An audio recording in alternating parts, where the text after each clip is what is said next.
দারুল উলুম দেওবন্দ যখন প্রথম হয় তখন এই কালেকশনের মাধ্যমে মাদ্রাসা মুষ্টি আটা কালেকশন করে। বাংলাদেশে তো মুষ্টি চাউল, ও জায়গায় মুষ্টি আটা কালেকশন করে। তো এই প্রত্যেক সপ্তাহে শুক্রবারে কালেকশন করে। এই কালেকশন দেখে একজন পয়সাওয়ালা ধনী মানুষ, উনার খুব মাইন্ডে লাগছে। আইসে নানুতুবি রহমাতুল্লাহ আলাইকে বলতেছে, হুজুর আল্লাহর দিন বড় দামি দিন, আর আপনাদের কাছে শুনেছি ইয়াদুল উলিয়া খায়রুম মিন ইয়াদিস সুফলা, উপরের হাত নিচের হাতের চেয়ে ভালো। আপনার এই মাদ্রাসার ছাত্ররা কোরআন হাদিস পড়ে, এরা সপ্তাহে বাড়ি বাড়ি ভিক্ষে উড়ে বেড়ায়, আমার এটা ভালো লাগে না। হুজুর কাছে খাবে কি? সরকার তো টাকা পয়সা দেন না, রেখে তো জায়গা জমি রে, খাবে কি রে? কয় যে হুজুর আপনার এক বছরে কত আটা লাগে, এক মাসে কত আটা লাগে, আপনার সারা বছরের সম্পূর্ণ আটা আমি দিয়ে দেব। কথা না বলি ভাই? আপনার তো দায়িত্বশীল মনে হয়, কথা বলেন না। বাড়ি জরুরি হলে মাই কি বলেন, সবাই শুনি, আর না হলে একটু শুনি কর এদিক। তো লক্ষ্য করি, যে আমি সারা বছরে সব আটা দেবো, একটু সুবহানাল্লাহ বলবেন না? এমন একজন বড় ডোনার পাইলে তো আমরা খুশিতে নাচি। এই তালবি আলিমরা মহল্লায় কালেকশন করতে যাইতে পারবে না। নানুতুবি রহমাতুল্লাহ আলাইহি খুশি হইয়া তাকে সাবাস দিয়ে বললেন যে বাবা, কালকে তোমাকে বলবো আমি কালেকশন বন্ধ করে দে, তোমার আটা নেব নাকি নেব না কাল বলবো, আমার রাত্রে একটু পরামর্শ আছে। লোকটা বিদায় দিয়া উনি রাত্রে পরামর্শ করবেন কার সাথে? মাদ্রাসার হুজুরদের সাথে না, কমিটির কাহারোর সাথে না, মহল্লায় যারা আটা দেয় তাদের সাথে পরামর্শ। তো প্রথমেই গেছে এক বুড়ির বাড়ি, যাইয়ে বুড়িরে বলতেছে, বুড়ি তোমাকেও কপাল ভালো, আমাকেও কপাল ভালো, আল্লাহ বাঁচাইছে আমার তালবি আলিম আর তোমাকে বাড়ি বাড়ি দাঁড়ে দাঁড়ে শুক্রবারে আইসে তোমাকে এই দরজা নাড়ানাড়ি করবে না, আটা চাবে না, কালেকশন করবে না। আল্লাহর রহমতে এক বড় লোক আমাকে সারা বছরের আটা দিয়ে দেবে। আল্লাহ আমাদেরকে এই ব্যবস্থা করে দিয়েছে। তোমার মতামত কি বুড়ি? আমার তালবি আলিমরা কি কালেকশন করতে আসবে কি আসবে না? বুড়ি ফেলফেলায় কান্দে দিতেছে, আমরা পাবলিক মূর্খ মানুষ, আমরা লেখাপড়া জানি না, কোরআন হাদিস পড়তে পারি না, নামাজ কালাম ভালো পারি না। তোমার মেহমান তালবি আলিমকে একটু আটা খাওয়াই একটু বেচতের আশা করছিলাম, তুমি বড় লোকের আটা ভাইয়া আমাকে আটা বন্ধ করে দিলে। তা যাও তোমার হুজুরকে নিয়ে আর বড় লোককে নিয়ে বেচতে যাও, আমরা গরিব মানুষ আর বেচতে যাবো না। বুড়ির কান্না দেখে কাসেম নানুতুবি কয়, বুড়ি যদি সারা পৃথিবী আমার দেওবন্দ মাদ্রাসার নামে লিখে দেয়, তবুও তোমাদের বাড়ি থেকে আটা কালেকশন চলবে।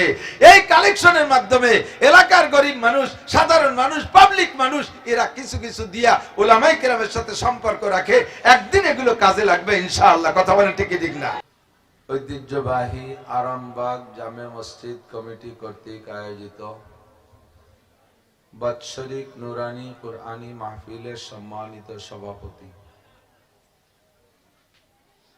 হযরতে উলামায়ে কেরাম, মসজিদের সুযোগ্য ইমাম ও খতিব সাহেব, মসজিদ কমিটির সকল সদস্যবৃন্দ, প্রাণপ্রিয় দেশবাসী, পর্দার আড়ালে বসে থাকা মা ও বোনেরা, অত্যন্ত দামি মাস শাবান মাস, আর মাত্র কয়েকদিন পরেই আসতেছে লাইলাতুল বারাত, অত্যন্ত দামি রাত। 20-21 দিন পরে আসতেছে সাইয়্যিদুশ শুহুর, সমস্ত মাসের নেতা মাস রমজান মাস। মূল্যবান মাসের মূল্যবান সময়, দামি জায়গা আল্লাহর ঘর মসজিদের পাশে বসে আল্লাহ পাক আমাদেরকে এই শহরের, জেলা সদর শহরের হাজারো লাখো মানুষের মধ্য থেকে বাছাই ছাঁটাই করে সাময়িক জান্নাতের বাগানে বসার মতো যোগ্য মনে করে, জান্নাতি বাসিন্দা হওয়ার যোগ্য মনে করে আল্লাহ পাক রব্বুল আলামিন ডেকে নিয়ে আসছেন। মাগরিবের পর থেকে নিয়ে ধারাবাহিক আহলে হক উলামায়ে কেরামের জবান থেকে অনেক ভালো কথা শোনার সুযোগও করে দিয়েছেন। আবার ঈশার পরে আমাদের প্রাণপ্রিয় বক্তা, আমাদের গোপালগঞ্জের কৃতি সন্তান হযরত মাওলানা মুফতি শিবলি আহমদ সাহেবের জবান থেকে অনেক ভালো কথা বলার সুযোগও করে দিলেন। আবারও শেষ অধিবেশনে বসার তৌফিক দান করেছেন, শুকর আদায় করি আলহামদুলিল্লাহ। গোপালগঞ্জ জেলা সদর শহর অনেক জেলা সদরের চেয়ে ছোট বডিতে, অনেক বড় বড় জেলা আছে, পুরাতন জেলা যেগুলো, ফরিদপুর জেলা, যশোর জেলা, খুলনা জেলা। তুলনামূলক আমাদের গোপালগঞ্জ জাগার আয়তনের পরিসরে বেশ ছোট, তারপরেও আলহামদুলিল্লাহ এই সিজনে গোপালগঞ্জের ভিতর দিয়ে প্রায় 10টা মাহফিল হয়ে যাচ্ছে। আমার বক্তারা নিজস্ব এলাকায় খুব একটা দাওয়াত রাখে না, দূরে দূরেই মাহফিল করে। আমি আমার শহরে, আমার জেলা সদরে প্রায় 10টা মাহফিল হতে যাচ্ছে।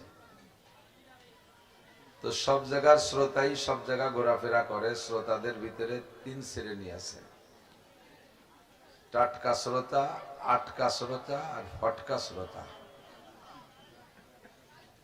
টাটকা শ্রোতা 10, 20, 30 মাইল দূরেও যাইয়া ওয়াজ শোনে।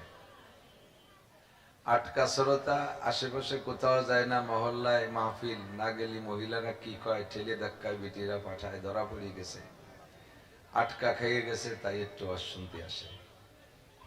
ফটকা শ্রোতারা একটু আসে, যায়, ওঠে, বসে, দাঁড়ায়, খাড়ায়, চানাচুর বাদাম খায়, ভালো লাগলে শুনে, আবার একটু হেঁটে যায়, এই উঠা বসার মধ্যে থাকে, ফটকামি করে। সব শ্রেণীর শ্রোতাই কম বেশ সব মাহফিলে থাকে।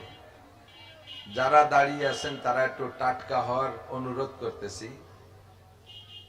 শ্রোতাদের পিছনে লম্বা জায়গা, অনেক জায়গা, কত দূর পর্যন্ত প্যান্ডেলের মাদুর বিছানো রয়েছে, অথচ মানুষ পাশে দাঁড়িয়ে দাঁড়িয়ে আছে। একটু দূরে গিয়ে এলো বসেন, ইনশাআল্লাহ কথা শুনে ভালো লাগবে ইনশাআল্লাহ।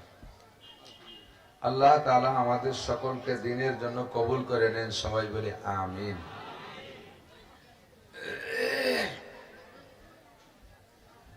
কোরআন হাদিসের আলোচনায় আমাদের ওয়াজ মাহফিলের আলোচ্য বিষয়। আমাদের মৌজু আরবিতে বলে সিলেবাস বা মৌজু কোরআন এবং হাদিস। আল্লাহ পাক রব্বুল আলামিন নিজেই বলেন ওয়াযাক্কির বিল কুরআন, তুমি কোরআন দিয়ে বয়ান করো। মাই ইয়াখাফু ওয়াঈদ, এবং বয়ান করো কাদেরকে, যারা ভয় দিলে ভয় পায় তাদেরকে ভয় দাও। তো বয়ানের আমাদের পাঠ্যপুস্তক হলো কোরআন, এবং কোরআন বুঝানোর জন্য নবী আলাইহিস সালাতু ওয়াস সালামের অসংখ্য হাদিস। যারাই যা বয়ান করি, বক্তারা মাঠে ময়দানে সর্ব জায়গায়, এ বয়ানের মূল বিষয় 2টা, আমর বিল মারুফ, নাহি আনিল মুনকার। সৎ কাজের আদেশ, অসৎ কাজের নিষেধ। এই মেলা কি পিছনেই নাকি? খুব কথা হচ্ছে পিছনে, এত কাছে কথা হইলে কথা বলা যায় না। যারা দাঁড়িয়ে আছেন একটু বসলে ভালো লাগে, দাঁড়িয়ে থাকা এটা পরিবেশ ভালো লাগে না। হুজুর আলাইহিস সালাতু ওয়াস সালাম বয়ান করতেছেন মসজিদে নববীতে। সাহাবায়ে কিরাম সামনে বসা, পাশ দিয়ে বেশ কিছু দাঁড়ানো। তো কের বসা কের দাঁড়ানো, এটা হুজুরের বিরক্ত লাগতেছে। হুজুর বললেন ইজলিসু আলা মাকানিকুম, যে যেখানে আসো বসে পড়ো। বলার সাথে সাথে যারা যেখানে দাঁড়িয়েছিলেন সবাই বসে গেলেন। বয়ান শেষ করে হুজুর মসজিদ থেকে বেরোইছেন, বেরোই দেখে মসজিদের বাহিরে একটা লোক রুমাল মুড়ি দিয়া বসা। হুজুর কাছে যে বলতেছেন আসসালামু আলাইকুম মান আনতা ইয়া শাইখ, মুরব্বী আপনি কে? মাথার রুমাল সরাইয়া সালামের উত্তর দিয়ে বলতেছেন ওয়া আলাইকুম সালাম ইয়া রাসূলুল্লাহ, আনা আম্মুকা আব্বাস। হুজুর আমি আপনার চাচা আব্বাস বসে আছি। হুজুর বললেন চাচা যান, আপনি জানেন আমি মসজিদে বয়ান করতেছি, আপনি বাইরে বসে আছেন কেন? হযরত আব্বাস বললেন ভাতিজা, তোমার বয়ান শোনার জন্য আমি ঘর থেকে বেরিয়ে আসছি। আসতে আসতে যখন এ পর্যন্ত আসছি, তখন তোমার একটা বয়ান আমার কানে চলে আসছে। তোমার বয়ান শুনবো তো মানবো এবং আমল করবো, এজন্যই এ পর্যন্ত আসলে যে বয়ানটা কানে আসছে ওই বয়ানটার আমল করতে যাই আমি এখানে বসে পড়ছি। কি বলছিলাম চাচা যান? তুমি বলেছো যে যেখানে আসো বসে পড়ো, তখন আমি এখানে ছিলাম। হেঁটে আসতে আসতে এ পর্যন্ত আসছি, হেঁটে আসতে আসতে এ পর্যন্ত আসছি।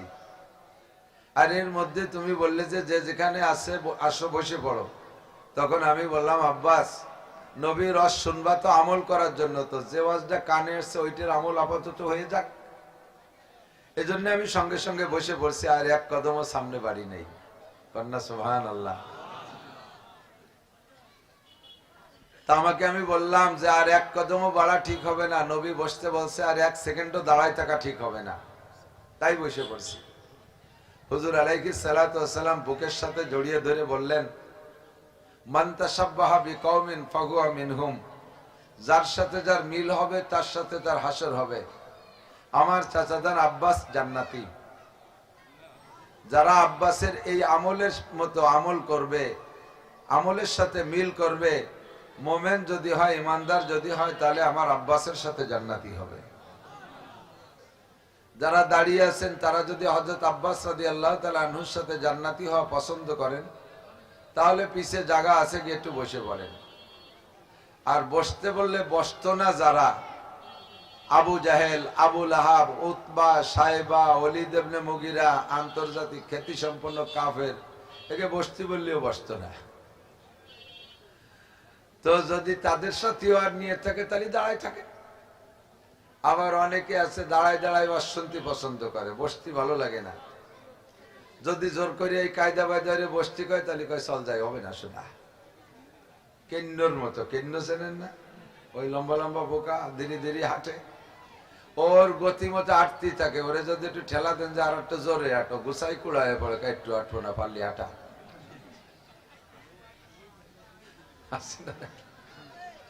দাঁড়াই অশ্বনে যারা, তাকে যদি কই বসে কয়, তাই চল চলে যায়, সারা চুল খাই গিয়ে। আল্লাহ হেফাজত করুক, সবাই বুঝার তৌফিক দান করুন। হুজুর আব্বাস রাদিয়াল্লাহু আনহুকে বললেন, চাচা যান, এই তো বেশ দূর, আমি তো মসজিদে নববীর মেম্বারে বসে বয়ান করেছি, আপনি এত দূরে বসে শুনছেন, আমি কি যা ওয়াজ মসজিদে করেছি সব ওয়াজ আবার করব? তো হযরত আব্বাস বললেন, ভাতিজা, তোমার আওয়াজের মধ্যে মুজিজা আছে। আমরা 1 লক্ষ মানুষও যদি বসা থাকি, তুমি তোমার মুখে বয়ান করলে পায়ের কাছের লোকটাও যে আওয়াজে শোনে, আমরা লক্ষ নম্বরের লোকটাও একই আওয়াজে শুনতে পাই। স্বয়ং আব্বাস রাদিয়াল্লাহু তাআলা আনহুর মুখের আওয়াজ, সাহাবাদের যাদের আওয়াজে জোর ছিল, তার ভিতরে সেকেন্ড ছিলেন হযরত আব্বাস। আব্বাস যদি জোরে ডাক দিতেন, 8 মাইল দূরের থেকে শোনা যাইত। আছে বাংলাদেশে এমন কোন মাইক কি পয়দা হয়েছে? এ মাইকটা অনেক ভালো, তারপরও 8 মাইল না, 4 মাইলও না, 2 মাইলও না, 1 মাইল দূরত্বেই বোঝা যায় না। 8 মাইল দূর হিসাব করতেন কিভাবে? হযরত আব্বাস রাদিয়াল্লাহু আনহুর একটা খেজুর বাগান ছিল দূরে, ওই খেজুর বাগানের মালি যে ছিল গোলাম, খাবারে রক্ত হলে উনি বাড়ির থেকে তারে ডাক দিতেন, আর সে 8 মাইল দূরিতে শুনে এসে খেয়ে যেত। আর এক সাহাবার আওয়াজ ছিল 12 মাইল দূরে যাইতো, ওনার নাম আমার মনে নাই। তো হযরত আব্বাস রাদিয়াল্লাহু তাআলা আনহু জোরে যদি ধমক দিত, তাহলে সাধারণ বাঘ কলজে ফেটে মারা যেত। হযরত আব্বাসের মুখের ধমকে বাঘের কলিজা ফেটে মারা যেত, এরকম আওয়াজওয়ালা ছিলেন বাঘে আব্বাসের।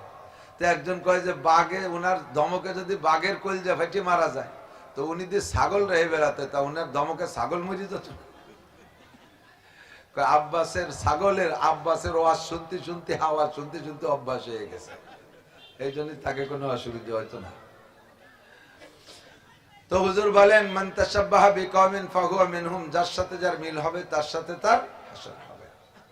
আল্লাহ পাক রব্বুল আলামিন আমাদের সকলকে সাহাবায়ে কিরামদের সাথে আমলে আখলাকে মিল করে জান্নাতি হওয়ার তৌফিক দান করে, বলেন আমিন। আর মাত্র অল্প কয়েকদিন পরে আসতেছে শাবান মাসের লাইলাতুল বারাত। আল্লাহ পাক আমাদের লাইলাতুল বারাতে আমাদের সকলের তকদির, ভাগ্য বিগত বছরের চাইতে আগামী বছরে আরো উন্নত করে দিক, সবাই বলে আমিন। ইসলামী শরিয়াত 2 ভাগে বিভক্ত, খুব খেয়াল করতে হবে। 2 ভাগে বিভক্ত, আমর বিল মারুফ, নাহি আনিল মুনকার, সৎ কাজের আদেশ আর অসৎ কাজের নিষেধ। এই দুইটাই পুরো 30 পারা কোরআন শরীফ। নবী আলাইহিস সালাতু ওয়াস সালামের যত হাদিস আছে, সব হাদিসও এই 2 ভাগে বিভক্ত, সৎ কাজের আদেশ আর অসৎ কাজের নিষেধ। নবী আলাইহিস সালাতু ওয়াস সালাম একদিন সাহাবায়ে কিরামদেরকে সামনে করে নিয়ে এভাবে বয়ান করতেছেন, বয়ানের ভিতরে হুজুর একটু ওসিয়াতমূলক একটা হাদিস শোনানোর জন্য ইচ্ছা করলেন। হুজুর বললেন, এ আমার সাহাবায়ে কেরাম, মাইয়াকুযু মিন্নি খামসা কিসালিন ফায়ামালু বিহিন। মনে রাখবেন, তোমাদের মধ্যে কে আসো, আমি 5টা কথা বলবো, এই 5টা কথা নিজে নিয়ে যাবা, নিজে আমল করবা। আও ইউআল্লিমু মাইয়ামালু বিহিন্না, অথবা যারা আমলের প্রতি লোভী, আমল করতে চায়, আমলের প্রতি শায়েক জায়েক আগ্রহী, এরকম মানুষদেরকে শিখাই দিবা, তারা এই 5টা কথার পর আমল করবে। এক তো নিজে আমল করবা, আর একটা হলো আর একজনকে শিখাই দিবা, সেও আমল করবে। যত মানুষকে তুমি শিখাইবা, আদ-দাল্লু ইলাল খায়রি কাফাইলিহি, তুমি যত মানুষকে শিখাইবা, ওই মানুষ আরো মানুষকে শিখাইবে। কিয়ামত পর্যন্ত ধারাবাহিকভাবে যত মানুষ এই 5টা কথার পর আমল করবে, সর্বপ্রথম যেই লোকটা আমার থেকে 5টা কথা নিয়ে সাপ্লাই দিবে, সমস্ত মানুষের আমল সমপরিমাণ নেকি প্রথম লোকটার আমলনামায় জমা হবে। মাইয়াখুযু মিন্নি খামসা খিসালিন ফায়ামালু বিহিন, নিজে আমল করবা। আও ইউআল্লিমু মাইয়ামালু বিহিন্না, অথবা যারা আমল করতে চায় তাদেরকে শিখাইয়া দিবা। আমিও আপনাদেরকে নবী আলাইহিস সালাতু ওয়াস সালামের মতো, নবী যেমন সাহাবায়ে কিরামদের উপরে প্রস্তাব রেখেছেন, এখন তো নবী আসবে না, আর সাহাবায়ে কিরামও আসবে না। আল উলামা ওয়ারাসাতুল আম্বিয়া ওয়া আনতুম ওয়ারাসাতুস সাহাবা, উলামায়ে কিরাম নবীদের ওয়ারিস, আর আপনারা মাঠে ময়দানে শ্রোতারা সাহাবায়ে কিরামদের ওয়ারিস। নবীরাও জান্নাতি, সাহাবায়ে কিরাম জান্নাতি, কাজেই ধরে নেই দোস্ত, নবীদের ওয়ারিস যারা তারাও জান্নাতি, সাহাবায়ে কিরামদের ওয়ারিস আপনারা যারা, ইনশাআল্লাহ আপনারাও জান্নাতি। নবী আলাইহিস সালাম যেমন সাহাবায়ে কিরামদেরকে ওসিয়াত করলেন, আমি আপনাদেরকে ওসিয়াত করি, চাই স্থলে বৈশা দুনিয়ার আজেবাজে দরবার বাদ দিয়া 2-4টা ভালো কথার আলোচনা করে কাফের। কাজেই তৌরাতকে বিশ্বাস করা ঈমানের অঙ্গ ফরজ। ওই তৌরাতের সহি আয়াতগুলো মুনাজ্জাল মিনাস সামা, আল্লাহ প্রেরিত যেগুলো, সেগুলো বিশ্বাস করা ফরজ। তার ভিতরে একটা আয়াত আছে, হুজুর বলেন তৌরাতের একটা আয়াত, সেখান থেকে আইনা আমি তোমাদের জন্য হাদিস হিসেবে রেখে গেলাম। মান বালাগাত ইবনাতুহু ইসনাতাই আশারাতা সানাতান, মিশকাত শরীফ খুঁজে দেখতে পারেন, কিতাবুন নিকাহ 2য় খণ্ডের ভিতরে আছে। মিশকাত শরীফ 2য় খণ্ড, আরবি মূল খণ্ডের 2য় খণ্ডের ভিতরে কিতাবুন নিকাহ বিবাহ চ্যাপ্টারের মধ্যে আছে। আল্লাহর নবী বলেন, মান বালাগাত ইবনাতুহু ইসনাতাই আশারাতা সানাতান, যদি কোন আব্বার মেয়ের বয়স, যে আব্বার মেয়ের বয়স 12 বছর অতিক্রম করলো, 12 বছর পার হইয়া 12 থেকে 13তে গেলে 90% মেয়েরা সাবালিগায় পদার্পণ করে। এই 12 পার হয়ে যখন 13তে পদার্পণ করলো, আব্বাই যদি এই মেয়েকে বিয়ে না দেয়, বিয়ে দেওয়ার চেষ্টা না চালায়, আর জীবন ভরে তারে কষি রাখে, মাস্টার পাশের পরে, এরপরে বিসিএস পাস করায়, এরপরে আরো লেখাপড়া করাইয়া ডক্টর, ডাক্তার, ইঞ্জিনিয়ার বানাইয়া তারে বতী বানাইয়া ফেলে, জীবন ভরে বাপের কাছে মায়ের কাছে সন্তান কচি থাকে, এই বয়স পর্যন্ত তাকে পাইলে বসে রাখছে, তারে বিয়ে দেয় না। ফাআসাবাত ইসমান, আর এই মেয়েটা তার যৌন ক্ষুধা মেটানোর জন্য অন্যায় পথ বেছে নিয়েছে, বিবাহের অভাবে সে অন্যায় পথ বেছে নিয়েছে। আল্লাহর নবী বলেন, ফা ইসমুহা আলা আবিহে, সেই মেয়েটা জীবনে যত গুনাহ করবে বিবাহের আগ পর্যন্ত, সব গুনাহ তার আব্বার আমলনামায় জমা হবে। কুড়িতে বুড়ি নয়, বিয়ে কি বলে, কুড়িতে বুড়ি নয়, 20-এর আগে বিয়ে নয়, এইটা মানব রচিত স্লোগান। মানব রচিত স্লোগান বাদ দেন। সারে দুনিয়া হো মুখালিফ ফির না কোই নুকসান হ্যায়, सारे दुनिया हो मुखालिफ फिर न कोई नुकसान है, खूब नहीं कुछ गम नहीं जब रहमत रहमान है, खूब नहीं कुछ गम नहीं जब रहमत रहमान है। के की বললো দেখার বিষয় না, শোনার বিষয় না, আমার আল্লাহ কি বললেন, রাসূল কি বললেন, ওইটাই আমার দেখার বিষয়। সিদ্দিকা আয়েশা রাদিয়াল্লাহু তাআলা আনহা 18 বছর বয়সে বিধবা হয়েছেন। 9 বছর বয়সে আল্লাহ তাকে এমন সুঠাম বডির অধিকারী করে দিয়েছেন। 9 বছর বয়সে নবী পাকের ঘরে হুবহু স্ত্রী হিসেবে হুজুরের ঘরে অবস্থান করেছে। হযরত নবী পাক সাল্লাল্লাহু আলাইহি ওয়াসাল্লাম সাহাবায়ে কিরামদেরকে নিয়ে বসে একদিন নিজের অভিব্যক্তি ব্যক্ত করতেছেন। এই দুনিয়া এটা ভালো, ওটা ভালো, সেটা ভালো, মক্কা ভালো, মদিনা ভালো, আমেরিকা ভালো, চীন ভালো, জাপান ভালো, রাশিয়া ভালো, দালান ভালো, কোটা ভালো, গাড়ি ভালো, বাড়ি ভালো, সব ভালোর মধ্যে তোমাকে এক একজনের এক একটা ভালো লাগে।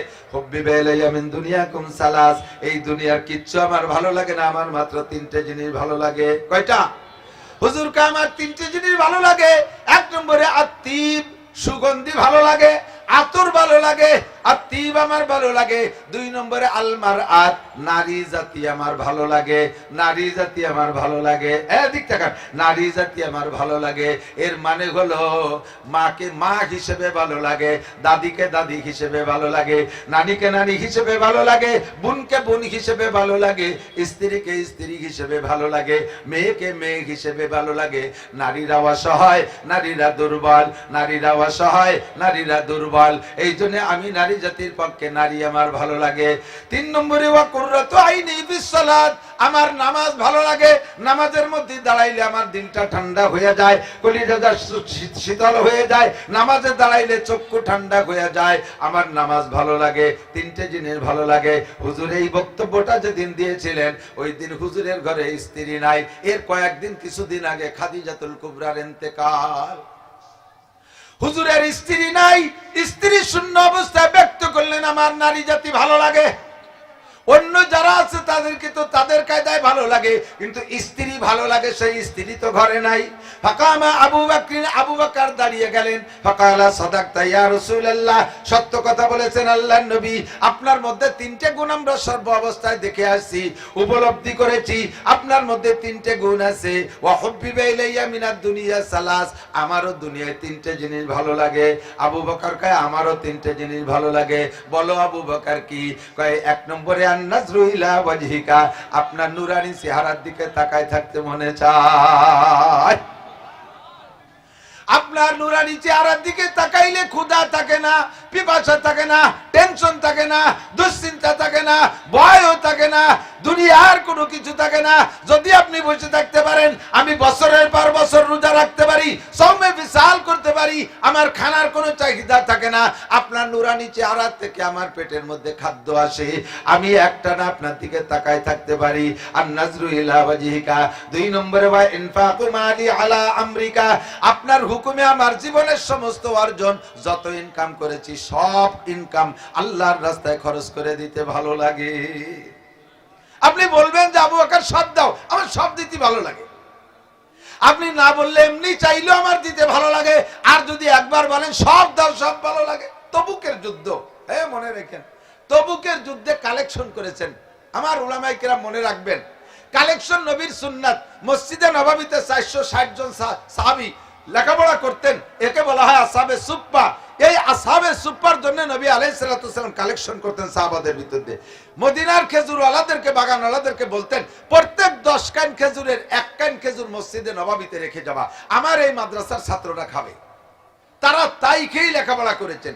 বহুত মাদ্রাসা ইদানিং খুব উন্নত মানের মাদ্রাসা করতেছে যারা কালেকশন বিমুখ। আমি এর বিলকুল বিরোধিতা করি।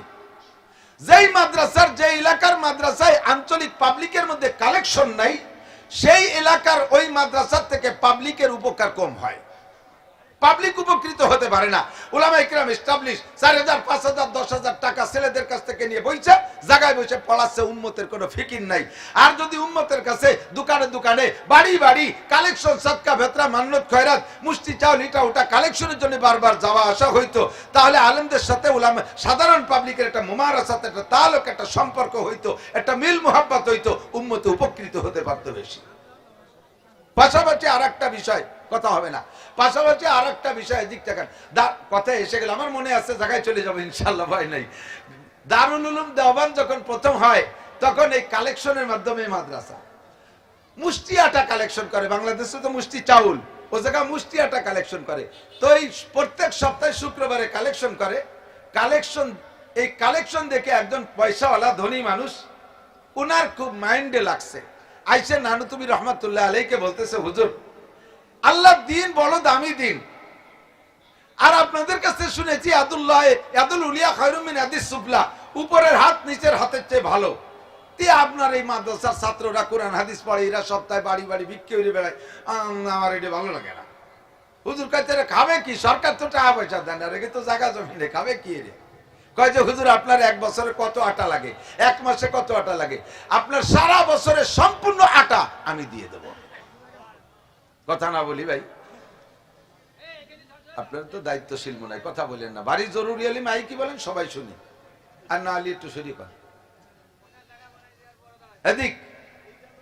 তো লক্ষ্য করি কয় যে আমি সারা বছরে সব আটা দেবো, একটু সুবহানাল্লাহ বলবেন না। এমন একজন বড় ডোনার পাইলে তো আমরা খুশিতে নাচি। এই তালবি আলিমরা মহল্লায় কালেকশন করতে যাইতে পারবে না।